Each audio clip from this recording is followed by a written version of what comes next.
عليكم ورحمة الله وبركاته. نحمد الله العظيم ونصلي على رسوله الكريم أما بعد. அன்பான பெரியோர்களே, ஜமாத்தார்களே, அல்லாஹ்வின் கிருபையால் ஃபஜ்ருடைய தொழுகையை இமாம் ஜமாஅத்தோடு தொழுதுவிட்டு குர்ஆனின் விளக்கங்களை தெரிந்து கொள்வதற்காக நாம் எல்லாம் அமர்ந்திருக்கிறோம். ரப்பு சுப்ஹானஹு வ தஆலா நம்முடைய எல்லா அமல்களையும் பரிபூரணமாக கபூல் செய்வானாக. ஆமீன். கைரு பரக்கத்துகள் நிறைந்த நாளாக கெட்ட முடிவுகளை விட்டும் முசீபத்துகளை விட்டும் மனித ஜின்கள் ஷைத்தான்களுடைய தீங்குகளை விட்டும் திடீர் மரணம் திடீர் ஆபத்துகளை விட்டும் பாதுகாப்பு பெற்ற நாளாக அல்லாஹ் இந்த நாளை நமக்கு அமைத்து தருவானாக. ஆமீன். அருமையானவர்களே, இதா சுல்சிலத்தில் அருது ஜில்சாலஹா,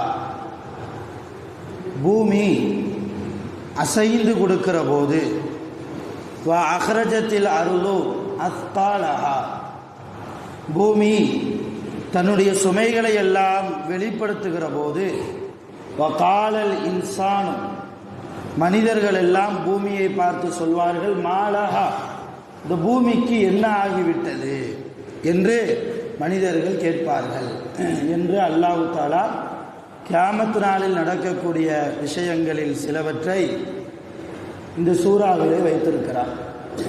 அடுத்த ஆயத்தில் அல்லாஹ் சொல்கிறான், யௌமஇதின் துஹத்திஸு அக்பாரஹா, பூமி தன்னுடைய செய்திகளை எல்லாம் ரப்பிடத்திலே எடுத்துச் சொல்லும்.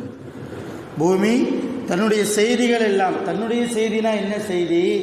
தன் மீது யார் நல்லவனாக வாழ்ந்தார், தன் மீது யார் கெட்ட மனிதனாக வாழ்ந்தார், யார் தொழுகையாளியாக நோன்பாளியாக தர்மம் செய்யக்கூடியவராக குர்ஆன் ஓதக்கூடியவராக யாருக்கும் தீங்கி இழைக்காத மனிதராக யாருக்கும் கெட்ட எண்ணத்தை நினைக்காதவராக யார் வாழ்ந்தார் என்கிற செய்தியையும், யார் பொய் பேசி புறம் பேசி அவதூறை பரப்பி அடுத்தவர்கள் குடும்பத்தை கெடுத்து அல்லாஹ்வுக்கு பிடிக்காத காரியத்தை செய்து ஹராமான காரியத்தை செய்து யாரெல்லாம் வாழ்ந்தார்களோ அப்படிப்பட்ட கெட்டவர்கள் சம்பந்தமான செய்தியையும் அல்லாஹ்விடத்திலே சொல்லும். சரி, இது தன்னாலே சொல்லிட முடியுமா? பூமி தன்னாலே ரப்பை இந்தந்த மனிதர்கள் எல்லாம் நல்லவர்கள் இன்னென்ன மனிதர்கள் எல்லாம் கெட்டவர்கள் என்று சொல்ல முடியுமா என்றால், அடுத்த ஆயத்தில் அல்லாஹ் சொல்கிறான், பி அன்ன ரப்பக அவ்ஹாலஹா, அப்படி பூமி சொல்வதற்கு பூமிக்கு அல்லாஹ்வுடைய உத்தரவு வந்திருக்கிறது, அல்லாஹ்வுடைய செய்தி வந்திருக்கிறது. பூமியே, நீ அல்லாஹ்வாகிய என்னிடத்தில் இப்பொழுது நீ பேசலாம் என்று அல்லாஹ் உத்தரவு போட்டதற்கு பின்னால் தான் அந்த பூமி பேசும். பூமி யார் யாரையெல்லாம் நல்லவர்கள் என்று சொல்கிறதோ, இந்த பூமி யார் யாரையெல்லாம் கெட்ட மனிதர்கள் பாவிகள் என்று சொல்கிறதோ அவர்களையெல்லாம் அல்லாஹ் பிரித்து வைப்பான். நல்லவர்கள் ஒரு பக்கம், கெட்டவர்கள் ஒரு பக்கம், முனாஃபிகீன்கள் ஒரு பக்கம், இணை வைப்பாளர்கள் ஒரு பக்கம், இப்படியே மக்களை அல்லாஹ் அவர்களுடைய செயல்களுக்கு ஏற்ப பிரிப்பான். அதைத்தான் அல்லாஹ் அடுத்த ஆயத்தில் சொல்கிறான், யௌமஇதின், கியாமத் நாளில், யஸ்துருன் நாசு அஷ்டாதா, பல பிரிவுகளாக, அஷ்டாதா என்றால் பல கூட்டம் கூட்டமாக பல பிரிவுகளாக மக்கள் பிரித்து வைக்கப்படுவார்கள். எதற்காக? லியுரவ் அஅமாலஹும், அவர்களுடைய செயல்களை அவர்களுக்கு காட்டப்படுவதற்காக. நீங்கள் எல்லாம் நல்லவர்கள், நீங்கள் தொழுதீர்கள், நீங்கள் நோன்பு நோட்டீர்கள், நீங்கள் சதக்கா கொடுத்தீர்கள், நீங்கள் ஹஜ்ஜி செய்தீர்கள், அல்லாஹ்வுக்காகவே வாழ்ந்தீர்கள், அல்லாஹ்வை பயந்தீர்கள், இஹ்லாஸ் இருந்தது, தூய்மையான மனம் உங்கள் உள்ளம் உங்களிடத்தில் இருந்தது, உங்கள் பெற்றோர்களுக்கு நீங்கள் துரோகம் செய்யவில்லை, உங்கள் மனைவி பிள்ளைகளுக்கு நீங்கள் துரோகம் செய்யவில்லை, உங்கள் ஜமாத்திற்கு நீங்கள் துரோகம் செய்யவில்லை, நல்ல முறையில் வாழ்ந்தீர்கள், பாருங்கள் உங்களுடைய அமல்களை எல்லாம் என்று அல்லாஹ் நல்ல மனிதர்களுக்கு இப்படி அமல்களை எடுத்து காட்டுவார். அதே போன்று கெட்ட மனிதர்கள் பார்த்தாயா, சுபு பாங்கு சொல்கிற போது தூங்கிக் கொண்டிருந்தாயே, உனக்கு நினைவு இருக்கிறதா? தொழுகை நடக்கிற போது ரோட்டில் நின்று கொண்டு வெட்டி கதையை பேசிக் கொண்டிருந்தாயே, உனக்கு நினைவு இருக்கிறதா? குர்ஆன் ஓதுவதை விட்டும் நீ அலட்சியமாக இருந்தாயே, உனக்கு நினைவிருக்கிறதா, இந்த காரியம் ஹராம் என்று தெரிந்தும் கூட நீ செய்தாயே. இப்படியெல்லாம் கெட்ட மனிதர்கள் அவர்கள் செய்த எல்லா செயல்களையும் எல்லாம் என்ன செய்வான், ஒன்று கூட விடாமல், ஒரு சிறிய அணு அளவு கூட, கடுகு அளவு கூட விடாமல் ஒவ்வொரு அமலாக எடுத்து காட்டுவான், ஒவ்வொரு செயலையும் எடுத்து காட்டுவான். ஃபமையஅமல் மிஸ்கால தர்ரத்தின் கைரை யரா. நல்ல காரியம், அணு அளவு நல்ல காரியம் செய்திருந்தாலும் அதை அவர் பார்ப்பார். எங்க? கியாமத்தில். அதே மாதிரி வமையாமல் மிஸ்கால தர்ரத்தின் ஷர்ரை யரா. ஒரு அணு அளவு, ஒரு கடுகு அளவு தீமை செய்திருந்தாலும் அதையும் அவர் என்ன செய்வார்? கியாமத்தில் அல்லாஹ் அவருக்கு காட்டுவார். அருமையான பெருமக்களே, கியாமத்தில் பல நிகழ்வுகள் நடக்க இருக்கிறது. அதில் ஒரு நிகழ்வை அல்லாஹ் ரத்தின சுருக்கமாக இந்த இதா சுல்சிலத்தில் அருள் ஜில்சாலஹா என்கிற இந்த சூறாவில் அல்லாஹ் சொல்லி இருக்கிறான். முழுக்க முழுக்க ஈமான்தாரிகள், முழுக்க முழுக்க அல்லாஹ்வை மட்டுமே வணங்கக்கூடிய நாம் ஒவ்வொரு வினாடியும் அல்லாஹ் நமக்கு கொடுத்த மிகப்பெரிய பாக்கியம். இந்த உலகத்தில் நாம் வாழக்கூடிய ஒவ்வொரு வினாடியும் அல்லாஹ் நமக்கு கொடுத்த மிகப்பெரிய பாக்கியம். யாருக்கு எப்பொழுதும் மரணம் வரும்?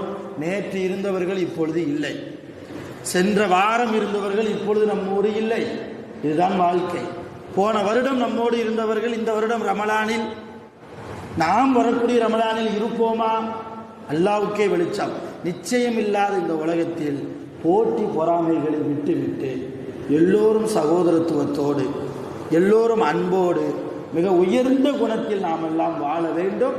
மிக மிக முக்கியமாக ஒவ்வொரு செயலையும் நாம் செய்வதற்கு முன்னால் அல்லாஹ்வை பயப்பட வேண்டும். அவனுக்கு உண்டான தக்குவா நம்முடைய உள்ளம் நிரம்ப வந்து விட்டால், அருமையான பெரியவர்களை, இந்த பூமி நமக்கு நல்ல விதமாக சாட்சி சொல்லும். ஒருவேளை அல்லாஹ் பாதுகாக்க வேண்டும், நாம் எந்த சூழ்நிலையிலும் அல்லாஹ்வுக்கு பிடிக்காத வாழ்க்கையை ஒரு பட்டியல் போட்டு பாருங்கள். எத்தனாவது ஆண்டில் நாம் பிறந்தோம், இப்பொழுது நமக்கு வயது எத்தனை வருடங்கள் நாம் இந்த பூமியிலே வாழ்ந்திருக்கிறோம், எவ்வளவு நன்மைகள் செய்திருக்கிறோம். ஒரு நாளைக்கு காலையில் எழுந்தது முதல் இரவு தூங்குகிற வரைக்கும் நன்மைகள் அதிகமாக இருக்கிறதா, தீமைகள் அதிகமாக இருக்குதா? எத்தனை வயதிலிருந்து நாம் தொழுகையை எடுத்தோம்? எத்தனை வயதிலிருந்து நமக்கு பள்ளிவாசலுடைய தொடர்பு? எத்தனை வயதிலிருந்து நமக்கு ஆலிம்களுடைய தொடர்பு? எத்தனை வயதிலிருந்து நாம் குர்ஆனை ஓதுவதற்கு கற்றுக்கொண்டோம்? கற்றுக்கொண்டதற்கு பின்னால் ஓதுகிறோமா?